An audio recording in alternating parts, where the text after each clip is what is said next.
Yes. मगर बोलो एक स्टेप वहां से आओ वहां से चलो याद रखना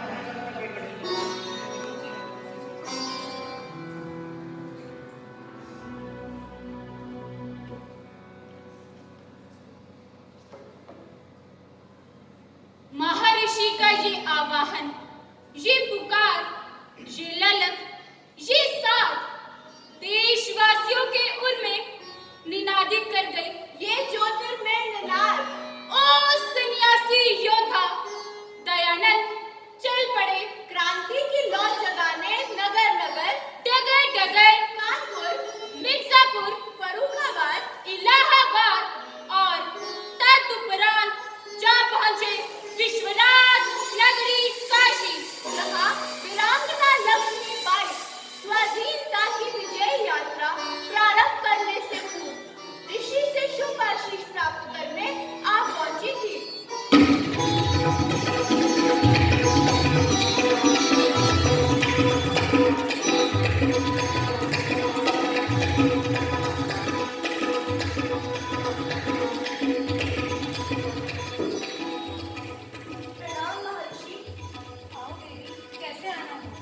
स्वामी जी, मेरे निसंतान होने के बहाने से अंग्रेजों ने झांसी पर हमला करने की घोषणा कर दी है। वे विशाल सेना लेकर झांसी पर चढ़ाई करने वाले हैं, लेकिन मैं अपने जीते जी अपनी झांसी किसी को हड़पने नहीं दूंगी। आप मुझे आशीर्वाद दें कि मैं वीरांगनाओं की तरह लड़ते लड़ते देश पर न्यौछावर हो जाऊं। तुम भारत की महान पुत्री हो। निर्भय होकर अपनी तलवार उठाओ और फिरंगियों को परास्त कर दो। मेरा आशीर्वाद तुम्हारे साथ है। तुम्हारा पथ प्रशस्त हो। स्वामी जी, क्या हम अपने इस जीवन काल में स्वराज्य स्थापित कर पाएंगे? हमारा स्वप्न अवश्य साकार होगा। हम तो स्वराज्य रूपी भवन की ईंट है, और नींव केवल एक ईंट से नहीं भरी जाती, और ना ही एक दिन में। इसके लिए तो निरंतर बलिदान आवश्यक है। हे देवी, तुम इस महान कार्य के लिए प्रस्थान करो। तुम्हें विजयी श्री प्राप्त हो।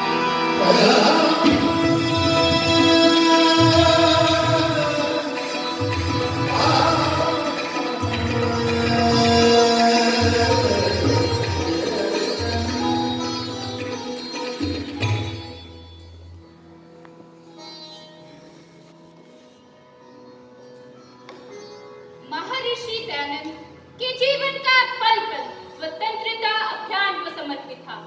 उनकी प्रत्येक को देश को स्वाधीन कराने की अभिलाषा के साथ उदित होता था, और प्रत्येक सांझ ईश प्रार्थना की छाया में पल्लवित और पोषित।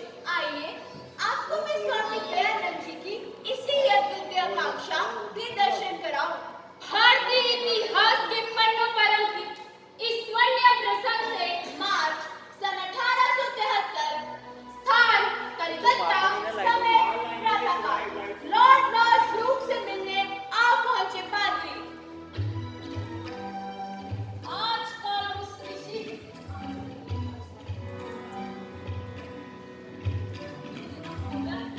लॉर्ड ब्रूक से मिलने आ पहुंचे पादरी। आजकल कलकत्ता में उस ऋषि को मिलने के लिए बहुत कड़ाव जा रहा है। अगर आप उनसे मिलके उन्हें ये कहे कि वो अपने स्पीच में ब्रिटिश गवर्नमेंट के उपकारों के वर्णन करें, तो ऐसा करने से लोग हमसे इन्फ्लुएंस होंगे और हमारे अगेंस्ट बात भी नहीं करेंगे। हाँ, ये ठीक रहेगा।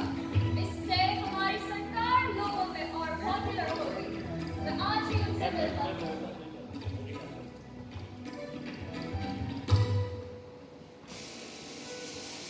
स्वामी जी प्रार्थना सभा में कर रहे थे आशीर्वचनों की वर्षा।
ये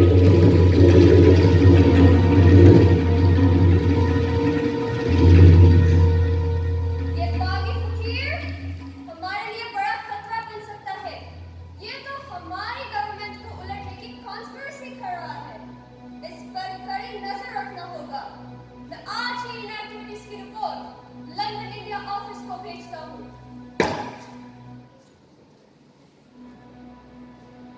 स्वामी जी, ये भली भांति जानते थे कि अंग्रेजों के राज्य में दुख और दारिद्र्य के अतिरिक्त और कुछ हो नहीं सकता। अतः उन्होंने देशवासियों को जागरूक करने हेतु कहा, स्वदेशी राज्य सर्वोपरि उत्तम होता है। विदेशियों का राज्य कभी भी सुखदायक नहीं होता। जंजीरों से जकड़े देश को ऋषि ने राह दिखाई थी, मन में चाह जगाई थी। अमर देश में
मेरे ऋषि दयानंद भी प्रेरणा स्रोत बने थे।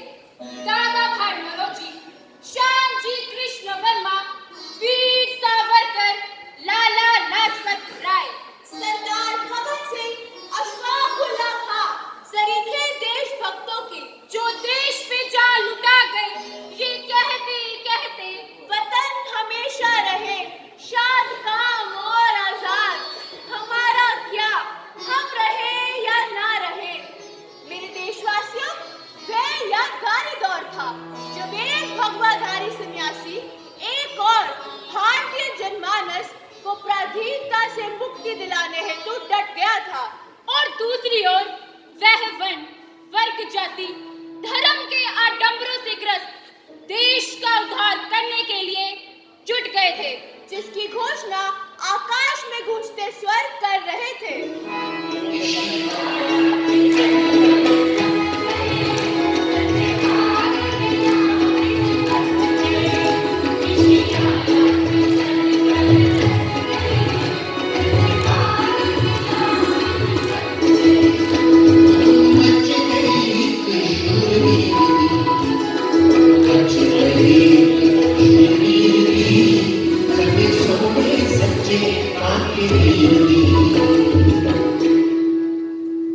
सत्य कहूं, मेरे गुरु दयानंद भारतीय क्रांति के सूत्रधार थे। स्वामी दयानंद जी आज भी हमारे भारतीय क्रांति में जाने जाते हैं, परंतु उनकी सजग दृष्टि से ओझल लाठी, भारतीय स्त्री की विवशता, असहायता फैलाए उसके जीवन में उज्जवल प्रभात का प्रकाश, खुल गए शिक्षा के द्वार, मिला उनने को उन्मुख आकाश, पाए स्वाधीनता के पंख, ज्ञान आभा हुई प्रदीप, हुआ नारी का गौरवान्वित विकास।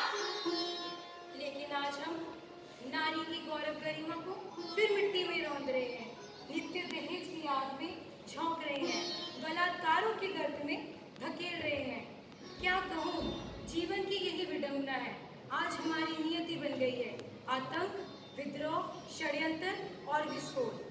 हम हिंदू, मुस्लिम, सिख, ईसाई पहले हैं और भारतीय सबसे बाद में, परंतु भारत तो भारतीयों का है ना? हे आर्यभट्ट, उठ जाग,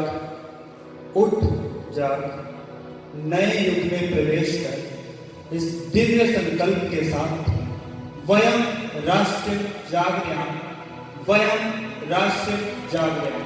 वयं राष्ट्र जागृयाम, वयं राष्ट्र जागृयाम।